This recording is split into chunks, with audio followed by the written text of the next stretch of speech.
प्यारे देशवासियों, नमस्कार।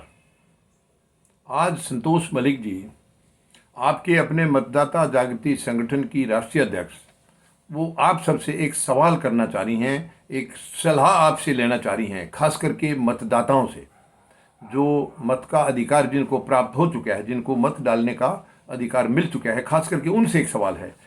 क्या बीजेपी जो चुनाव जीतती है वो प्रधानमंत्री महोदय के चेहरे पर जीतती है या बाहुबलियों के दम पर? बाहुबली, बलात्कारी, भ्रष्टाचारी, मतलब इनके दम पर जीतती है या प्रधानमंत्री के चेहरे पर? ये एक बहुत बड़ा सवाल है, बहुत बड़ा सवाल है और आपको सोच समझ करके इसका जवाब देना होगा। अपने आप अपने अंदर से इसका जवाब तलाशना होगा। अब यहाँ पर गंभीर समस्या ये है कि बीजेपी तो ये कह रही है, पूरे देश भर में प्रचार करती है कि प्रधानमंत्री महोदय के चेहरे पर ये चुनाव जीतते हैं हर जगह। और आप देखते भी होंगे, प्रधानमंत्री महोदय अपने प्रधानमंत्री की जो जिम्मेवारी है उनको छोड़ करके, भूल करके प्रचार के अंदर जो राज्यों के ही हो जाते हैं। ऐसा लगता है कि शायद ये उस राज्य का मुख्यमंत्री बनना चाह रहे हैं, ऐसा माहौल देखने को मिलता है। इतनी ज़्यादा इन्वॉल्वमेंट की इनकी रहती है। अगर फिर इनके चेहरे पर जीत रहे हैं तो फिर एक बहुत बड़ा सवाल है, फिर बीजेपी को या प्रधानमंत्री महोदय को खुद को बाहुबलियों की जरूरत क्यों पड़ती है? बलात्कारी, भ्रष्टाचारी और जो जो गलत कामों में जो लोग लिप्त हैं उनकी जरूरत क्यों पड़ती है? उनको क्यों टिकट दिया जाता है और क्यों उनको चुन करके विधानसभा या लोकसभा में भेजा जाता है? क्या वजह है इसकी? प्रधानमंत्री महोदय तो स्वच्छ राजनीति की बात करते हैं। क्या इसको स्वच्छ राजनीति कहेंगे? गलत लोगों को, जिसकी के संविधान में कोई जगह नहीं है चुनाव लड़ने की, उनको चुनाव लड़ाया जा रहा है, उनको जिताया जा रहा है। तो ये आखिर क्या है? अगर इनके चेहरे पर चुनाव लड़ा जा रहा है प्रधानमंत्री महोदय के पर, तो उनकी जरूरत क्यों पड़ी? फिर तो इनके चेहरे पर चुनाव लड़े, अच्छे लोगों को टिकट दें। फिर ये गलत लोगों को टिकट क्यों देते हैं? और फिर उनसे बिल्कुल बातचीत, इनके यानी प्रधानमंत्री महोदय को भी ऐसा महसूस किया जा रहा है कि ये उनसे डरते हैं, उनसे दबते हैं। उन जो सो कॉल जो बाहुबली हैं उनसे प्रधानमंत्री महोदय भी डरते हैं और बीजेपी सारी भी डरती है। मैं यहां पर एक सवाल पूछना चाहूंगा। आपको ध्यान होगा, किसानों के आंदोलन में, यानी लखीमपुर खीरी में, एक राज्य मंत्री के बेटे ने किसानों पर गाड़ी चढ़ा दी थी और 4 किसान मौत के घाट उतर गए थे।